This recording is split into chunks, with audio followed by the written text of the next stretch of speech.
Lesson 9 introduces you to feminine nouns. You've so far been handling masculine nouns. Greek has 3 genders, and we need to think about the patterns a bit more broadly to introduce the other 2.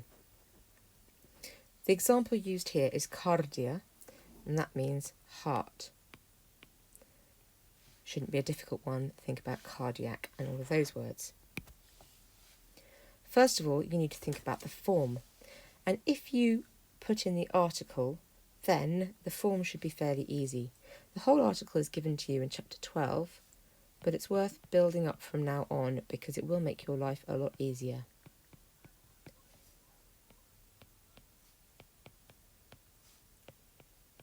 Once you've got an article in here, the endings should be fairly straightforward. A, an, us, are, I,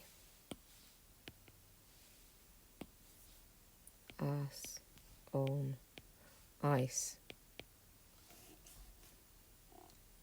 You'll notice there is a slight variation. The article has an eta in it, the noun has an alpha in it, but otherwise the endings are the same. If we have a look at a vocab, this might become a little bit more obvious. Hamartia, sin. You'll also see the word hamartema, that's neuter, to hamartema, and it's got that ia ending in it again. You see ia in an ending, ecclesia, church or assembly. I learned this as a political term, assembly. If you're inside the gospel, it's going to be something to do with a gathering of people, possibly with a political undertone, but quite possibly not. It's a much more general word. Once you're outside of the gospels, it can mean church. So you do have to think about context when you're translating ecclesia. It does give us words like ecclesiastical, if you need a hand remembering it. Aletheia is linked to the adjective alethes, true. Aletheia is truth. That ea ending gives you abstract concepts. So if you see that on the end, you know you've got a feminine noun and you know it's likely to be an abstract concept. So you can take quite a good guess sometimes at what it might mean. Basileia is kingdom, and that's linked to the noun basileus, king. Now you'll notice basileus ends in us, which is not a form you'll be used to.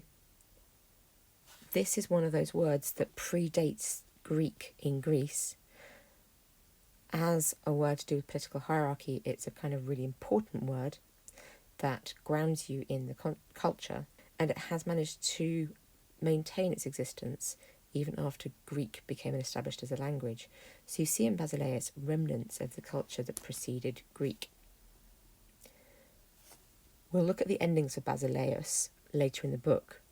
I mentioned 2 slides ago that cardia you have slightly different endings to if you look at the article.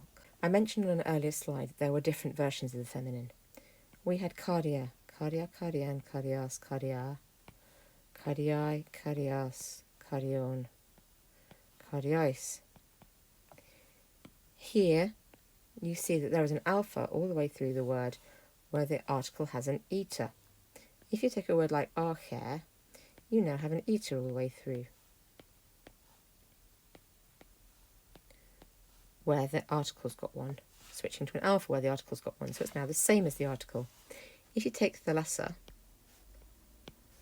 you get a mixture.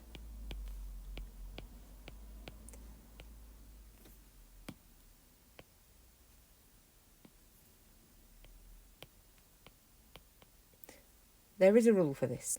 Anything with an consonant, basic consonant, is going to go like archer. Anything with an S is going to go like the lesser, and anything with an vowel or an R is going to go like cardia. So when you learn your feminine forms, you just need to have a look at what the letter in the stem is. Go back and have a look at the vocab, and you'll notice that you had a separate set of words, including ger and hemera, that take slightly different patterns. So epistola, ger, are going to go like archer. Hemera, Basilea, Aletheia, Hamartia, Ecclesia will go like Cardia. You haven't actually met anything like Thalassia yet, but I wanted to give that to you, ready for when you do meet it.